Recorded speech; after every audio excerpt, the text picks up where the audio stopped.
Clicking once. Wow. Okay. Well, that's a pretty darn good grip. Look at that. Hey guys, thanks for tuning in. Check it out. Today we are going to be reviewing, actually unboxing. This is going to be the first in multi-part series of the Chasing M2 underwater ROV. Got some extra peripherals here. Check it out. We got the grabber arm and I got the E-reel.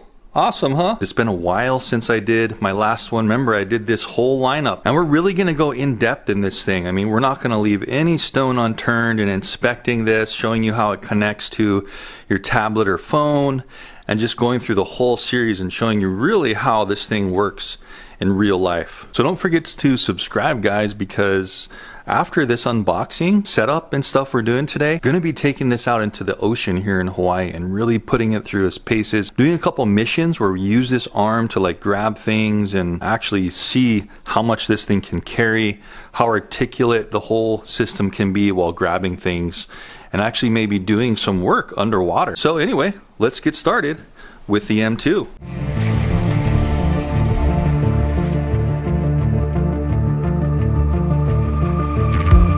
This side actually looks a little thicker than this side. You see that? So we'll try the thicker side first. And this is my first time opening this, so you are gonna get the first time unveiling. Let's just pop that open. There we go. Nice. Wow, look at this. Whoa.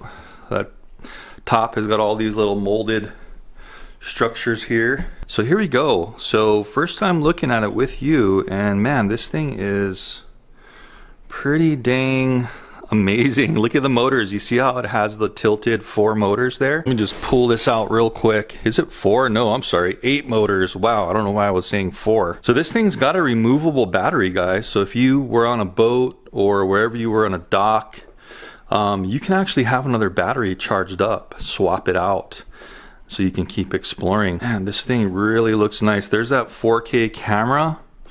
Not seeing any writing on the front, but it does 4K video. There's the LED lights in the front. That's gonna provide all your underwater lighting when it gets dark or low light. Look at these handles. So we got all this handling all around it. So you can grab it at 4 points here. 1, 2, 3, 4. And that's not too heavy. I mean, I'm thinking that weighs, gosh, almost as much as like the splash drone flying drone. That's not actually that heavy. Anyway, man, really cool. Gonna put that on the side there. You can see nothing else in the box. It just has this really well injected molded EPP to keep your purchase safe, and all that padding, right? Nothing's gonna really knock into that unless you drop it from a very high point, like onto jagged rocks or something. Let's see what else is in this side before we flip it over and go into the other side. So we've got a really nice kind of a placement drying mat here. They've been starting to actually provide this with their underwater ROVs, I think since the Chasing Mini I reviewed. But anyway, a nice towel there for you. So I'm gonna put these things on the side, guys, and let's open the other side of this box. This is where the controller and all of the charging peripherals, all that stuff should be.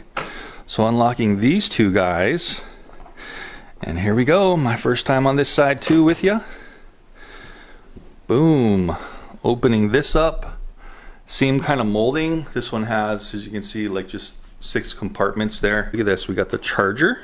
Actually, it's like a 3 pigtail. So you can charge the sub and all your peripherals at the same time with this charger right here. Moving on over here, here's the GoPro bracket, so we can put that on and put all of our other types of cameras on here. So that's definitely a good feature. I might be actually on one of the videos I do putting that Insta360 waterproof case camera in here so you can get some cool 360 video, right? That'll be really neat. And here is the main control of the whole system here, and they have come a long way. This is a whole new, it looks more like a Phantom type of controller. Remember DJI Phantom? So we'll definitely be going over this a lot more in depth once I get all this stuff out of the box. But as you can see, there's the clamp. This is just the wall plug. So I'm in the US and I have a US adapter for the wall.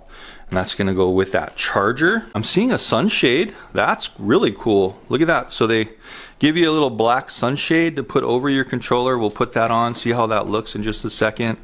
Here's the instruction manual, tells you everything included, and then we've got, well, a whole bunch of little O-rings and some extra screws. So if you ever needed to service it, you know, every once in a while, after a certain amount of use, you're gonna wanna change those O-rings, so they got you covered there. And here is the last thing in the box, which is the manual reel tether. So you're gonna have to roll it with your hand around this, but remember, I got that E-reel, which we're gonna unbox pretty soon.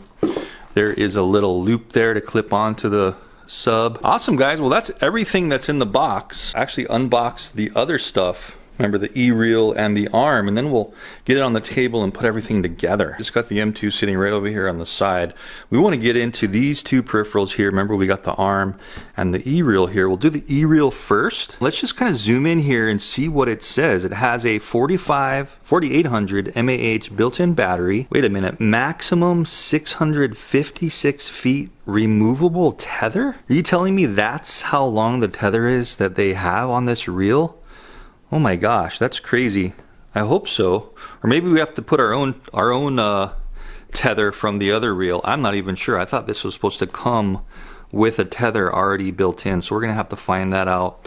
IP65 waterproof, so if you get some water on it, don't even need to worry if you're close to the shore. Of course, you're gonna be close to water. And an anti-stuck automatic wiring design. That's what's so cool about this reel, is when you get out there and you need to reel your line in, of course they do give you a crank right here just in case maybe you run out of battery or something. But this thing has one of those no tangle winders that goes back and forth. Kind of like, you know how one of those automatic hose things at your house where it just keeps going back and forth as it winds it. And that's what's so cool about this thing, is it has that all built in. So really anxious to kind of see what this thing is all about. So I want to break into this right away without any more delays here. There it is. Wow. Okay, so let's pull this thing out of the box and then we'll really inspect it. Looks like it's packed very, very well. Really nothing to it. It does feel kind of plasticky, so we're gonna see how that all works out. But basically just really a box with some instructions on the bottom. We have our wall adapter here. We have a separate charger, an extension of cable that you can plug into both ends. And then all we have left is this little crank. So this is the crank you're gonna put into the side and reel it if you have any trouble with the E mechanism or your battery dies, and just reel it in yourself. Very cool. So there's the E-reel. We're gonna also look at this, of course, more in depth. And let's do the final part of the actual unboxing and get this thing out. Actually, first let's look at the top and see what it says. So some good things to know. It can hold 12 kilograms of weight. So what is a kilogram? Like around 3 pounds. So 3 times 12, gosh, that's like 36 pounds. So it can actually grip and hold 36 pounds. 120 millimeter end-to-end open claw distance. And it takes 2.8 seconds to fully open or fully close it. So, you know, 1/1000, 2/1000, it's already fully opened. Aluminum alloy metal and compact and portable. So let's get this thing opened up and see what this thing's all about. Awesome. There it is. So we got our instruction manual on top.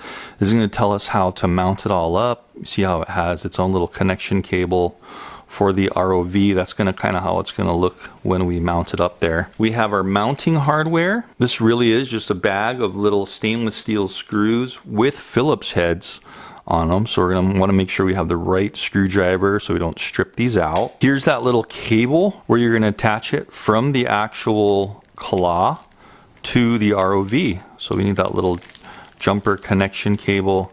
Also has this little other one here just in case. And here's the final product on the arm, guys. Wow, this is really not too heavy. And you can see that angle of the bracket. So they're angling it so when you mount it to the bottom, it's going to be angling up more so in front of the camera. So it's going to be directly in front of the camera of the actual ROV. Let's get a little bit of a better close-up shot here. You can see how that thing interlocks with itself. And we have those gripping tabs all along the inside of the arm. So it's going to be, looks like it's going to be able to grip things really, really well. Nice aluminum finish. Everything is finished very well. There's like the midsection. As you can see, they're Allen screws, so you can take this whole thing apart if need be and there are some stainless steel screws holding the bracket onto the actual sub. So it looks like if you wanted to, you could loosen these up and actually twist this at any angle you wanted, kind of like some of the other grabber arm ROVs I've been reviewing. They give you that option. So say you didn't want it to be a parallel gripping, you wanted it to be a vertical gripping, loosen this up, twist it, and get it vertical, and there you go. You have that option too. You just can't do it underwater, of course. And then there's the plug-in for the power and the commands of the arm. That's all there is to the arm. Now let's go ahead and check out the other stuff a little more in depth in front of the camera. So let's check this thing out first.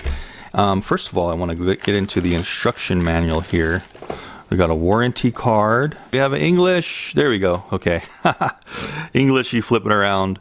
And there you go. So you have all the switches, how to work the E-reel. No tether. Okay, so I was under the impression the tether was going to be with it. So I'm going to have to transfer it to here. And that's what these instructions are all about, is to tell you how to transfer, how to spool it up, and how to work the whole thing. So if you wanted to take a look at that, here's the actual part where you can manually roll it if you wanted to.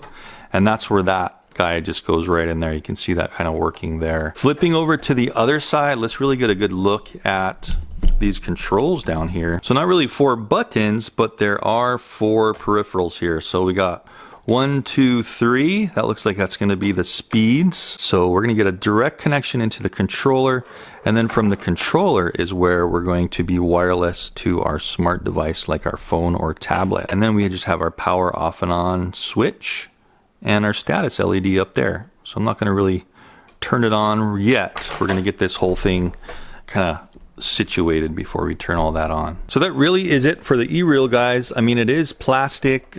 Some of this stuff feels like it's moving around a little bit because it's kind of a hollow plastic. So I'd recommend just being careful with this thing. I mean, there's probably some metal parts inside of it, but the overall design is purely plastic, yellow plastic and black plastic. And you know, you drop that thing on some rocks or concrete or even on a boat deck, you might crack part of it. So handle with care for sure. Okay guys, so before we get into connecting it, putting the tether on the reel and then connecting all this stuff up to our phone and tablet and getting everything going, of course we're gonna need to charge everything. But before we do that, I wanted to get into depth into the controller, just kind of show you what all the buttons are, and also the M2 itself. So first of all, let's take a quick look at the controller a little more in depth before we explore the actual ROV. So as you can see, like I was saying, it does have a nice controller, kind of like a Phantom 4 would have, or the previous DJI Phantoms before it. It's just a really nice ergonomic design. As you can see, it hugs onto your hands really well. Your palms are fitting perfectly, and it really allows you to have precise control whether you're a thumber or a pincher. There is some pretty tight springs in here in the gimbals, so you might be able to unscrew those a little bit from taking apart the whole controller. You can see we have a lock unlock button here before we dive. This should be our depth hold. So if you're at a certain depth inside of the water, you click that and it will just maintain its depth. These subs are really good at doing that nowadays, so you don't have to worry about going up and down, just going forward, back, and pitching and tilting and all that stuff. Brightness of LED off and on, and possibly holding it to get it brighter or dimmer. Those front headlights on the ROV. There's our off and on switch. So I just turned it on. You can see there is no power whatsoever. So a little bit worried about that. Hopefully this battery isn't completely dead, or hopefully it just needs a charge before it's activated. There is a nice grippy rubber here on the sides for your hands to hold. Moving on over to the front, both trigger areas do have a roller that just kind of stops. If you're holding it on the right side, you're going to have this little button here that looks like it's going to actuate the arm. HDMI port here. So if you do have a monitor that has an HDI input or a tablet, you can go ahead and use that and connect directly to it. And you don't have to mess with the wireless connection, which is going to be the normal way to connect from here to your iPad or your phone.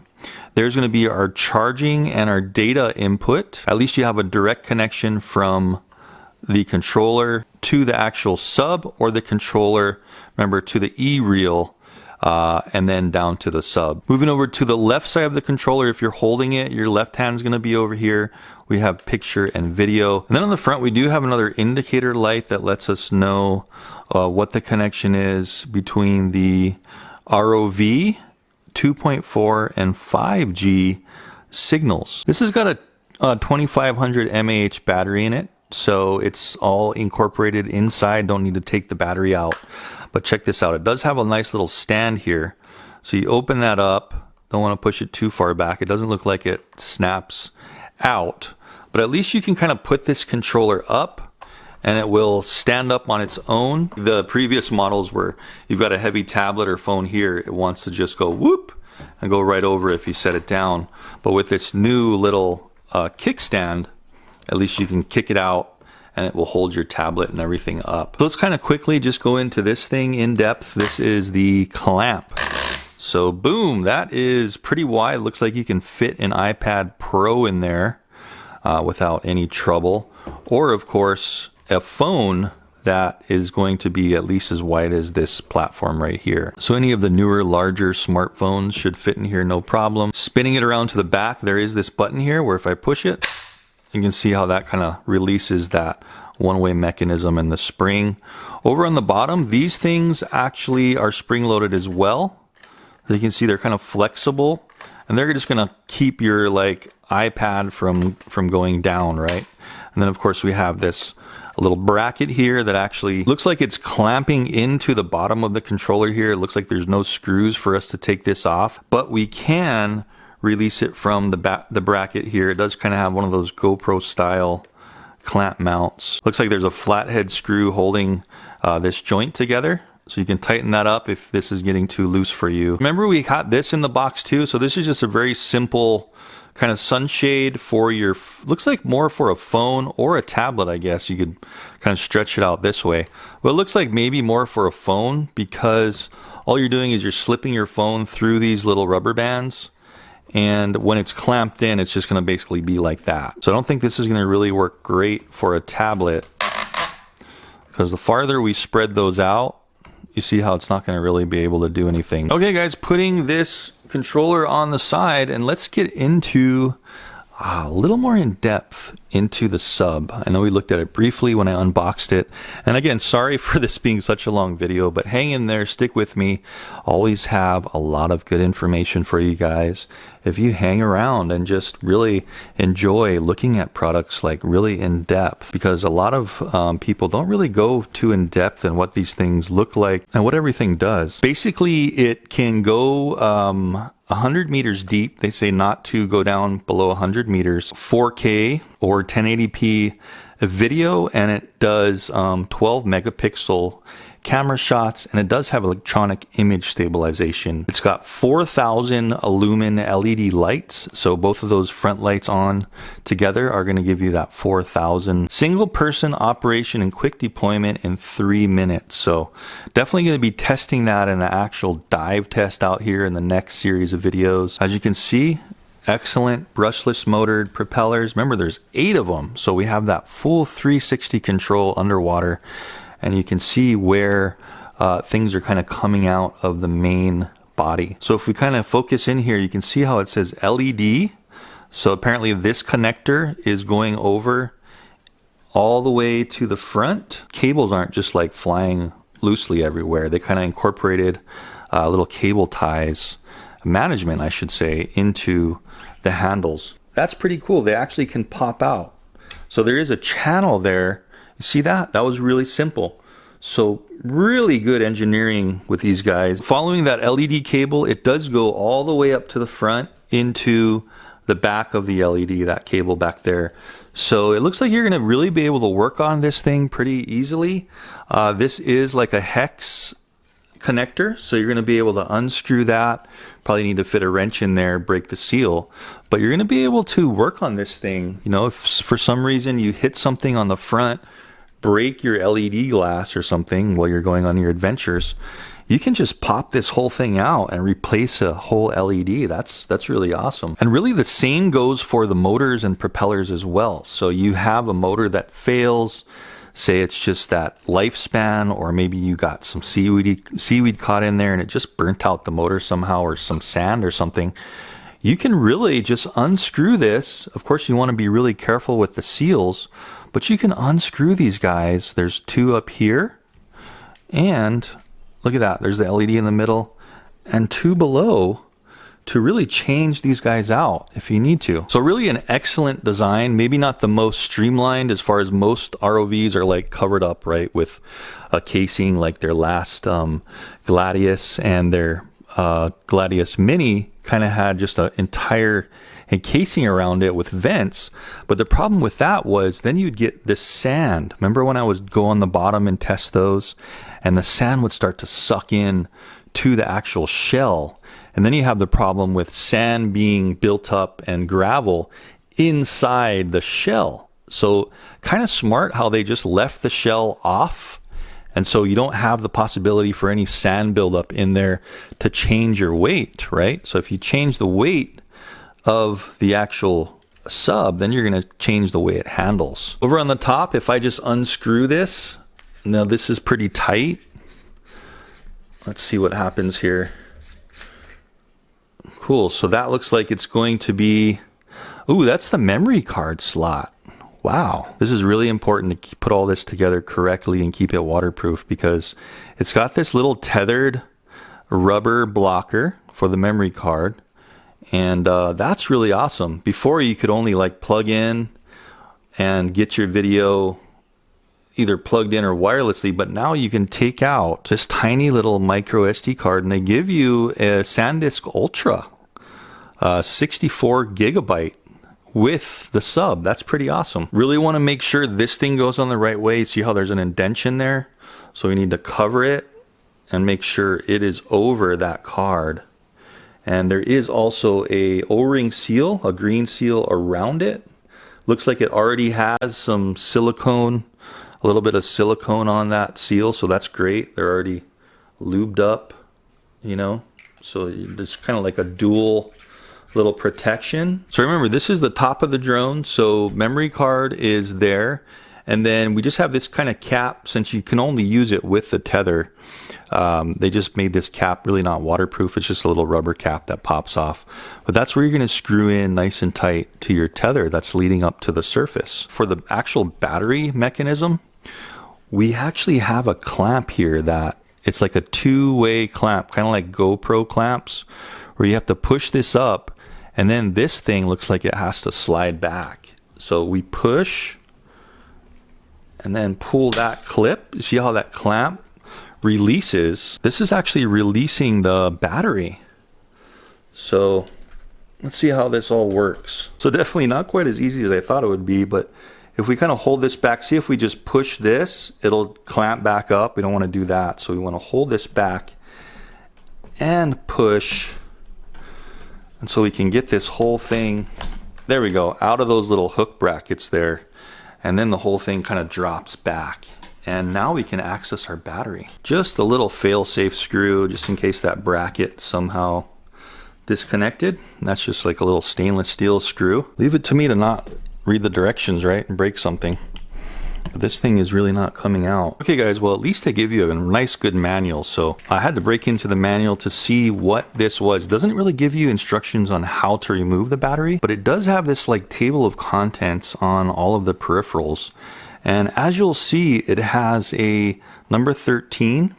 There are these things on the side, which I was wondering what they did, kind of near the plug-in ports for the motors and the lights, that are like a twist lock fastener for the battery. So it says battery twist lock knob. So of course we have to take off this clamp, we have to take out that screw, and then if you switch it over here, you can see that there's these little knobs right here.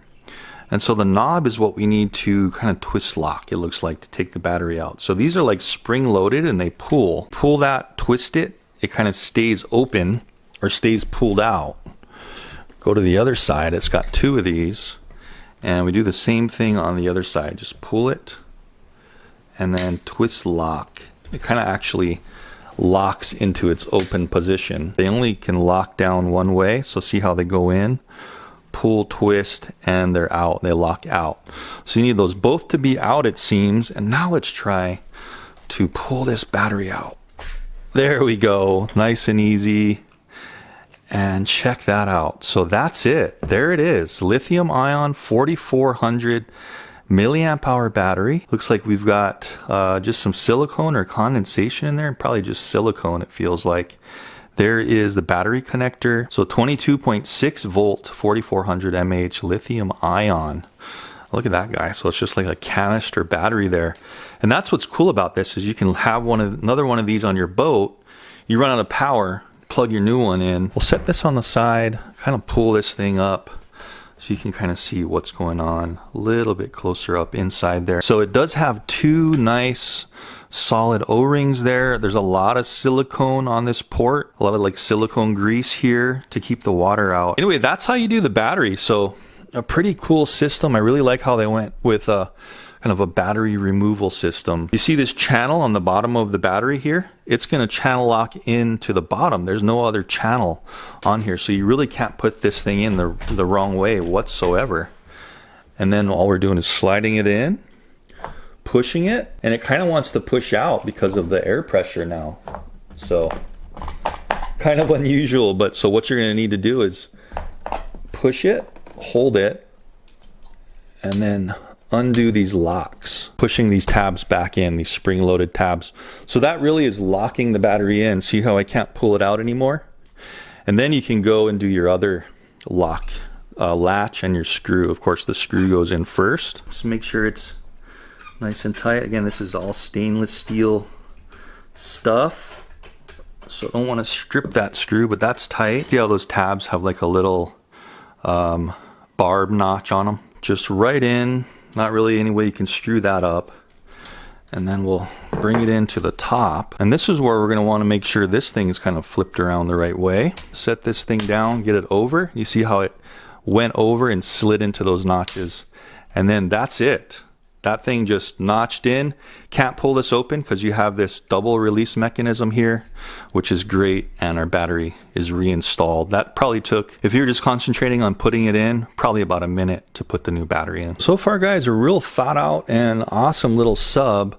Coming over to the bottom, we haven't really explored the bottom yet. I'm trying to figure out what these two things are on the bottom.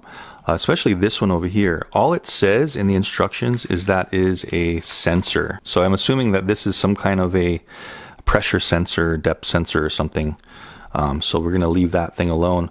But here's the bottom for your peripheral. So it does already have a nice waterproof connection plug. There's really no way you're going to take that off with your hands at all. So this is where we'd be attaching that claw, which we're going to do next. Maybe they could have thrown a little wrench in the box. That would have been cool. I didn't see any tools in there. I just went ahead and got a handy dandy little adjustable open end wrench. All you really need is this to undo these guys. So just open it up and make sure that you clamp that thing on there so you're not really stripping the metal or anything. Really all you need to do is unscrew it so you kind of break it loose as far as the tightness, and then it just, everything kind of comes off really simple. So all this is a waterproof plug. Just keep these two things together here. I really don't know exactly what this other apparatus is in here. I guess it's another plug, it looks like, actually. So yeah, that's just another plug. So you could essentially use this waterproof plug when you're transporting it or it's in storage. You can plug up that other top port that the tether goes into if you wanted to, instead of using just that rubber cap, right? So, or if you lose one, you got an extra one there. So this is the cable, and this is the same exact on both ends. Nothing different. It's just the same kind of cable. All it is a jumper to get you from the connector to your arm. So we're going to put this on first. I really do recommend getting some kind of silicone grease. This is actually totally dry here, and it feels like it's totally dry in there. So I'm going to actually go get some silicone grease that I have laying around and actually just put a little dab around this dry O-ring just so it slides in and out good. It's not scuffing itself up, and it has the best seal it can for water resistance. So I got some on there, and then we're just gonna screw this on finger tight. There are these 4 little screw holes in this rail that match up actually to the bracket perfectly. So you're gonna put this right on here. Then you're gonna put the 4 of these screws. They actually give you 8 of them, so at least we got 4 extras, which is great. And we're gonna put those in, and what I noticed is this is going from aluminum or steel screws to aluminum, right? And it looks like there's no thread lock in there. So I would recommend something else to get is have a handy dandy little tube of blue thread lock. Oops, I put it on the wrong ones. I went too far back. Don't use the red. Reds are for engines. Use the blue. It's kind of like a glue that keeps the screws from rattling loose, but you can still unscrew it with a screwdriver. Only can put this in one way. We're just twisting it until it notches in like that, and then we're putting on the actual nut that keeps it held. So for right now, just finger tightening until we get this whole thing mounted up, and all we're doing is sliding it back and forth until the holes match up and we can get a little bit of a screw bite. We want that tight so that arm is not moving around on there. So I'd say a few pounds of torque seems to be good on these screws. That thing is on there, so nice and solid. Now all we need to do is make sure that these are tight. Double checking these. Oops. That one actually twisted around. That was a little bit worrisome.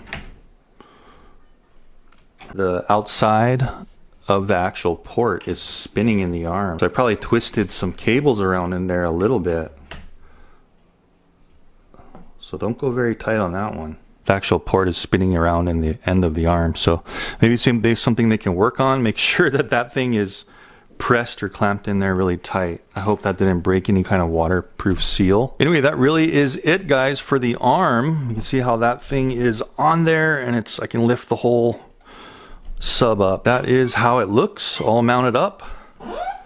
So let's get everything charged up, hook it up, and test this thing. And then we'll go ahead and wrap that electric reel and see how that E-reel works. Okay guys, back and all charged up. As far as the controller and the sub goes, they took 2 hours to charge. I just went ahead and plugged everything in at the same time, including the E-reel, which is actually still charging. If you remember correctly, we had 3 cables coming out of the power brick to charge. There were 2 of the smaller connector, which fit the sub and the controller no problem. There's 1 larger connector for if you do have an extra battery, you can also be charging an extra battery separately on that charger. Since these are both charged, let's go ahead and connect them up and see how they do. I'm gonna go ahead and see how it works with the iPad Mini 5 here. You wanna go into the App Store and download the Chasing Go 1 app. That's it there. I'm gonna go ahead and download it. A little bit discouraging because the app rating is only 2.25 stars out of 5. Okay, so got the Chasing Go 1 app downloaded. I'm gonna put the iPad on the side for just a second. So I've got the cable here. They both have the same connectors, and these are actually both coming just from that manual tether reel that they included in the box. This one here is gonna go on the controller, and this one here, you know, it's gonna go on the drone because it has this little loop here for a secure point to the actual, did I say drone? I meant ROV. So we're going to save that one for the ROV, and we're going to just connect right to the controller real quick. Very, very simple. This can only push in one way. And then they say just to kind of finger tight this, since this isn't really going to be in the water, it's not really super important. Put this right in the sub, push it down in, and then screw this on. This side I would recommend maybe tightening a little bit with the wrench. So I'm going to bust my wrench out here, and especially if you're, for right now, just demoing, no big deal, but if you're going to go down into the water, I'd recommend tightening this maybe a little more than just finger tightening. Also, it's probably a good idea to put some of that grease, that silicone grease, on this side of the O-ring at least that's touching the sub, just to keep any water out of there. And we'll work our way back over to the controller now. So what we want to do is put the iPad Mini in here. So we're just opening the bracket up, placing the iPad Mini in the bracket. You can actually push these together if you want, but what I'd recommend is just going ahead and pushing that button in the back, and it makes it nice and tight. You can slide the iPad down a little bit, and you can see how that kind of gripped on there pretty well. Power on the controller, so flipping it over to on, and immediately I'm hearing the drone or the ROV have its beeping, its boot up beeping. 2.4G and the ROV lights both came on. Blue light here also for the depth hold is now on. So that's the boot up process. Now we need to connect it to the actual iPad. I did really quickly want to touch base on the actual sunshade. Remember I was saying it would only probably work on a small phone. It actually does work on this iPad mini tablet. Maybe even a longer iPad tablet, since it has these little rubber guards on the bottom. It's not very sturdy, but you can kind of put them right over the top if your iPad's a little higher in the bracket. Maybe you could kind of tape the back of those little rubber tabs to the back of your iPad.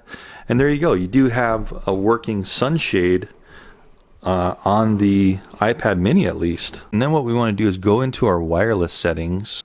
Hold on to our wireless, and we're looking for this chasing right here. So I'm going to click on that, and what the instructions are saying is it's just 1 through 8. So 1, 2, 3, 4, 5, 6, 7, 8 is the password, and we're going to join. So let's make sure that connects. It says weak security, no internet connection. Looks like there's a check mark by it, so that should be connected. We'll go out of there. And now we just want to go ahead and click on the Chasing Go 1 app. And there's a bunch of things that just came up. We want to go ahead and allow all these things while we're using the app. So I'm just going to go allow, connect to your local network. I'm just going to go ahead and allow just in case it needs to. Use Bluetooth, okay. Send you notifications, allow. It looks like it is stuck on Chasing Mini. What I went ahead and did is I just closed the app down and then restarted it. Just keep in mind if you see like some other ROV, just go ahead and try to shut down the application, close all the windows in your iPad, you know, by doing this. And then reopen that Chasing Go 1 app.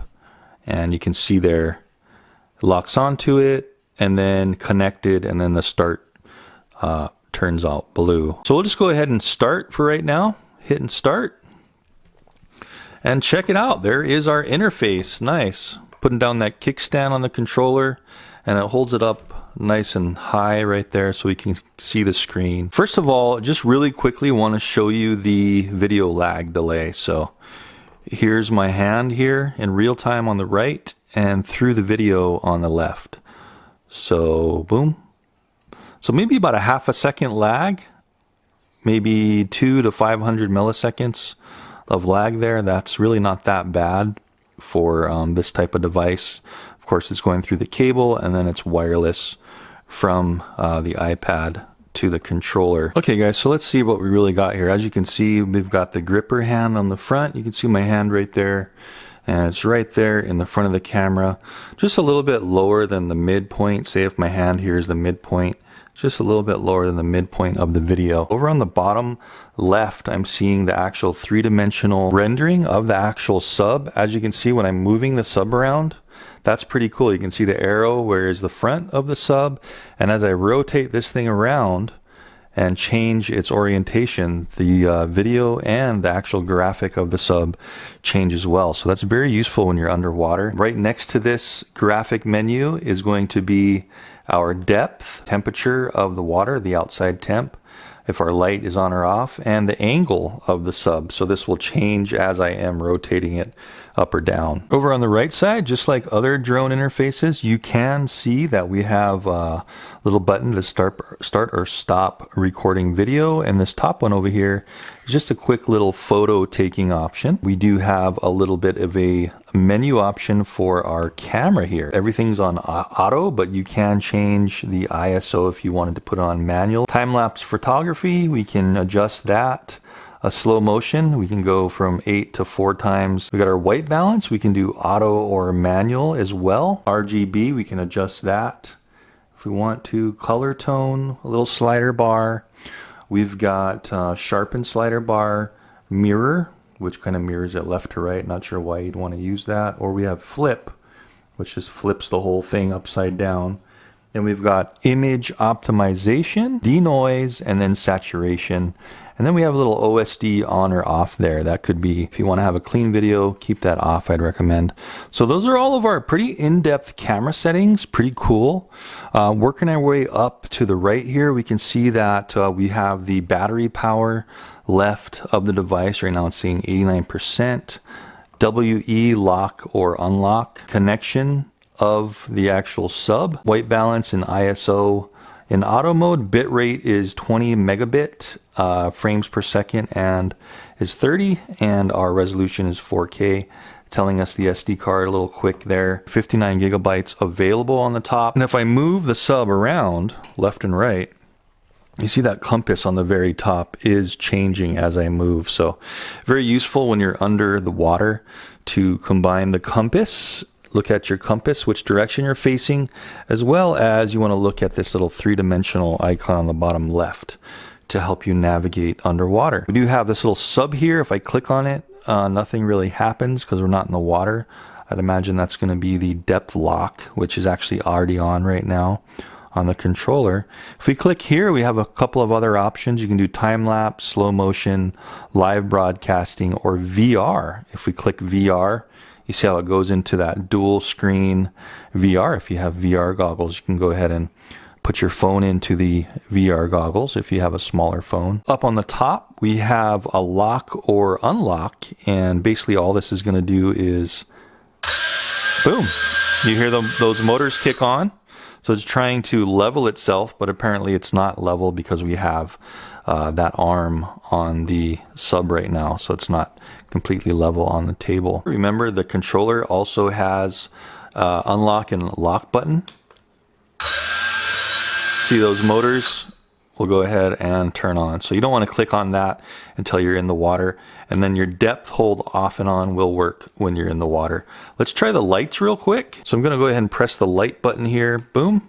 And look at that. Wow. So our lights turn on pretty darn, I think, is that full blast? Oh, there. So I'm pressing it again. So it's like we have off, kind of low, and high. Really, really bright light. Let's see how that looks on the screen when I press that. So off, low, and then high. Wow, that's going to be really nice and bright underwater, guys. Pretty darn cool. The only other thing we can explore on the screen is going to be this little gear icon up here for the main setting. So before I do that, I just want to kind of explore the gripper hand really quick and maybe try to crush a can or something. Okay, here we go. So I just got like a fresh, empty, undented soda can here. Let's see how we expand this arm open and then see if I can smash it. So remember, on the right side of the controller, we have this little claw icon. So I'm going to go ahead and press it once. Press it again. Okay, so you got to press and hold, and look at that thing. So that opened it all the way up. Let's see if we just press it one time again. So pressing it one time closes it, and then I click it again and it stops. You see how you can kind of go intervals? Pretty cool, huh? But opening it will not open until you click and hold. But you can also click again to stop it, and then it closes again. So you have to click and hold and let it go to go all the way open. Let's try to put this can in here. Let's see what happens. Clicking once. Wow. Okay. Well, that's a pretty darn good grip. Look at that. Yeah, so I can pull it out, but I had to pull quite hard. It stopped because it reached its gripping limit. And so that way it won't damage the gears in there, right? So that's pretty cool. If I just hit this button once, it finishes closing it all the way. They don't want anybody gripping an appendage and hurting you and damaging a human or possibly, you know, an animal. So that really is working really well. What a great little crush test. Let's really just go ahead and continue on looking at the menu. Pretty much we can't do anything else on this screen except hit this menu gear here. And this is where we can get into the controller. Let's try that first. As you can see, we have USA and Japan. So right now it's on Japan. We can change to USA. And all that's doing is changing the thumbstick directions of the left and right If anybody wants to control it differently, they can. Then we have a power, which is a linear power. Actually, both linear, but one is kind of a straight line. You see that? And then one, as you put more input, it really amplifies the control. So that's just our controllability. If we go back to this main menu here, we can go into camera, stream type to your device, whether it be MPEG or H.264, and also EIS image stabilization, open or close. Off right now, so you're going to get that shaky video when it is underwater. If we open it, it should crop in. It looked like it kind of cropped in there. And that should actually make it a little more stable. Yeah, we'll go in more in depth in this when we're of course in the water, but here it is with the image stabilization on. I'm going to go ahead and move the sub in the back a little bit, and you can see how it's absorbing those little movements until we move it kind of hard. You know, just like an action cam would have that image stabilization, this can do that. Stabilization off. Let's try that again, that example one more time. So I'm going to grab the pincher and let me just shake it. So you see now we're having these little shakes and movements that are going to be in our video when we're underwater. So you may want to turn that stabilization on, but it crops the picture in just a little bit. Let's see what else we can do. So we did handle camera. Let's go ahead and go to ROV. And this is where we're going to do all of our stuff like calibration, Wi-Fi switch to 5G, format TF card, which is a little card in the sub. So I'm going to format the card, and I also want to change my units. As you can see, the unit right now is metric. I want to change to inch. Since I am in the US, we do use inches, feet, and miles, so that'll be easier for me to understand here, but you guys can change that. If you wanted to switch Wi-Fi to 5G, it might be actually better because these two devices are so close together. They're so close that maybe the 5G might be a better option for speed of video, and that could slow down our lag. And then calibrate your device to keep correct posture. So if you're having a problem where it's not level, it's kind of like the IMU setting on a drone, doing all that stuff, you can go ahead and go in there and set all that. So for just this demo, we're not going to do any of that right now. We're just going to go back out and check what this last thing on the left is, which is the main system settings. Okay, so it's saying lock 3D Gladius indicator. I don't really want to lock that because I kind of like having it move around. Compass size small. You can choose medium or large. Let's try medium. And then you can hit about, and it kind of tells you all the information. Say if you think you need to update, at least you can see all your firmware and everything. So pretty cool. That's really all we can do from the controller until we get it in the water. There are, remember, these two rollers here, left and right, and those are going to be controlling it under the water for the depth and rotation. So I'm not going to be able to do that until we get there out in the water. I am going to do one last thing before we wrap this up. It's already getting kind of dark. This is, I know it's a super long video, but there's one more thing I want to do, and that is get that E-tether over here and wrap the tether on it, show you how to do all that and how that works. First of all, we just need to push this in to power it on, and all we're doing is waiting for that green light, kind of like its little boot up process, and that's ready to go. So off is all the way to the left. If I go ahead and turn it on slow, you'll see this thing is now rotating. This is called the little straightener, so this is the thing that's gonna, you know, keep it going back and forth so it builds up on the actual reel evenly. Just like all these connectors, they can really only go in one way, so you're not going to put the connector in wrong at all. You just kind of notch it in, push it all the way in, and then all we're doing is first of all finger tightening the collar here. So that's in there. You can see how that whole cable kind of just sits in there. We got to put it into the straightener up here. Kind of hard to see, but the straightener has this little like square button right here. So when you push this thing, gotta push it kind of hard.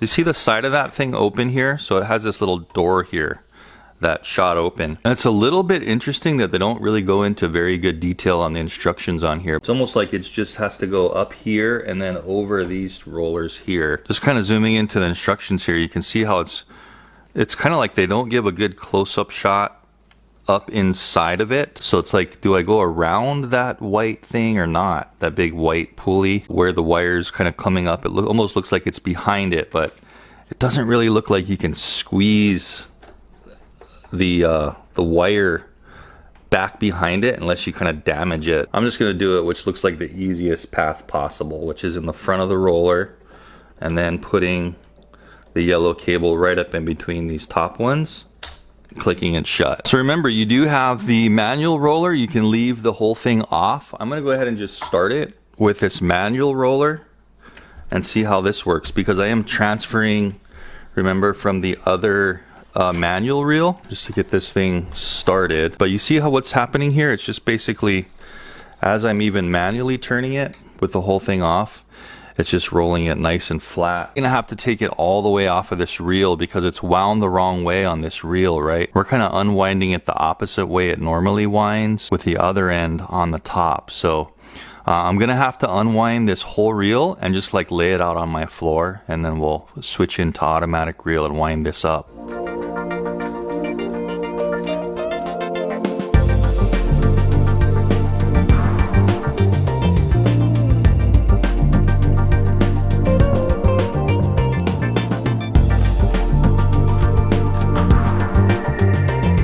Okay, and there we go. So I got the end I want to be putting on the actual reel right here, and I can just peel it off this pile. Okay guys, so we got this thing started here, ready to go, and I'm kind of having Sanaya, remember little Sanaya?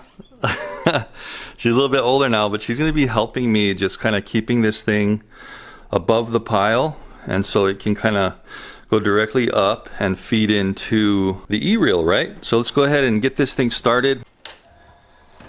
So that's low speed. We got it going slowly. Probably slowly is a good way to go because Sanaya can kind of watch that pile. Anyway, that's how you do it. Looks pretty easy. So we'll just let this thing kind of wind and watch it for a little bit.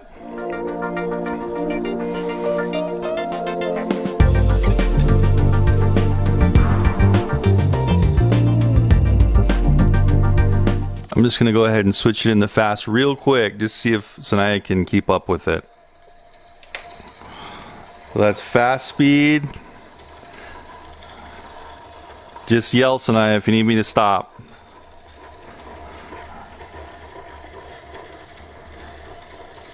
Hey, it's doing pretty good actually. Let me go ahead and slow it down. That's the slow speed. So they're just off, slow, and high. Seems to be doing pretty good. Okay, so she's getting near the end of the rope there, so I'm gonna go ahead and shut it off and then just kind of manually crank the rest so it goes all the way up. Thanks, Sanaya, appreciate it. Okay, and all the way up to the loop. Hey Sanaya, thanks a lot for your help. Appreciate it. So that was actually pretty easy, not as hard as I thought it would be. That all went very well, especially with Sanaya's help. You know what, I think this is actually a 100 meter tether. I went ahead and looked back in the manual, and this is 100 meters of tether that comes with this ROV. It says it can only hold 200 meters, so we've used up about half of the capacity. That's how you use the reel. If you do want to, what they say is if you do want to go ahead and start using it, you have to take it out of this clamp here, the straightener clamp. So you push this when you're ready to put it on the sub, you take this out, close the clamp. This is how you're going to use it when you're actually diving. You just let it kind of pull off of the reel here, out of the clamp. You only put it in the clamp. Let's see how quick and easy that is now that I've done it a couple times. You only put it in the clamp when you're ready to reel it up. So boom, put it through all the little pulleys, close it, and ready to turn it on and reel. Of course, always take this off if you are going to use the E-reel. Let's just kind of see what happens when it does get to its stopper, and I have it on low. So yeah, the motor's still trying to pull it, but at least it's not trying to pull it where it's going to break the reel. And you're also going to want to turn off the switch. It looks like if you leave this on, it'll just be draining the power forever. So I'd recommend turning this off when you're diving and you don't need the reel on, just so you're not using that residual power. I almost forgot, there is one thing left to do, and that's to show you how to connect the little jumper cable. If you are using the E-reel, you're going to need to get this thing that was in the package with the E-reel. It's just a little short tether. It has the same connectors on both ends. You just need to put one into this port. Of course, probably a good idea to put some more of that silicone grease on there. Plug it in, Screw that in finger tight. And then the other end is going into the controller. Oh, and I also almost forgot, if you look at the sub over here on the back of it, it does have that, remember that little clamp. So it's just like a little bit of an anchor clip. And all you're doing, guys, is you're just putting that, you see that over, there's this loop here. You're putting it over there so that this doesn't have tension pulling on the actual connector. It's able to just pull on the sub. You see how as I pull back on it, it tightens, kind of like a little noose.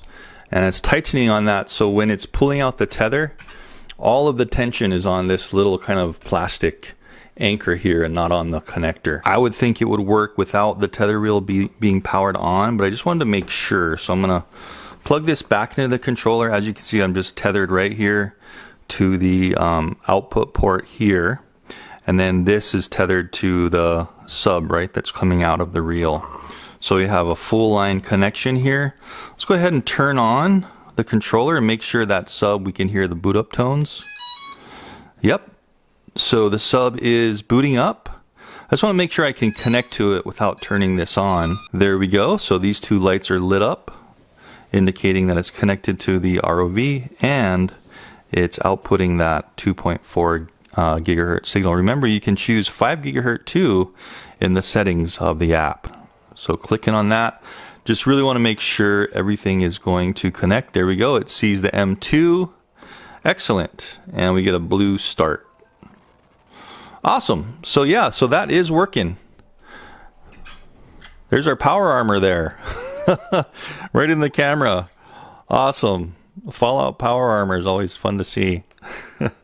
Anyway, yeah, so you can use it. That was the verification I wanted to do, just to make sure you can use it without powering this whole thing on. It has no influence to the connection passing through here whatsoever. So when you turn the reel on, you're not going to have any change at all in your video and the connection to the sub.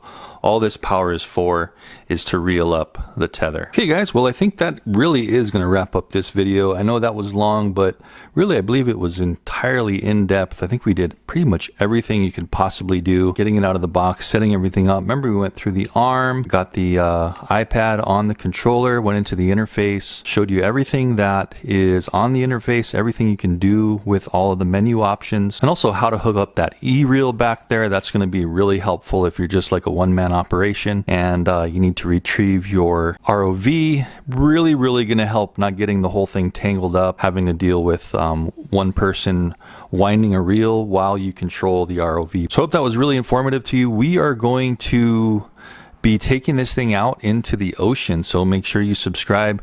Go ahead and click on that notification bell so you don't miss the further videos in this series. We're going to be doing a lot of stuff. Remember, we're going to be testing out this arm fully in the water as well, trying to do some missions with it. Don't forget, everything I do review is down there linked in the description, so go ahead and check that. Anyway guys, really interesting seeing what this M2 is all about with all these peripherals, and I will see you in the next video. Thanks for watching.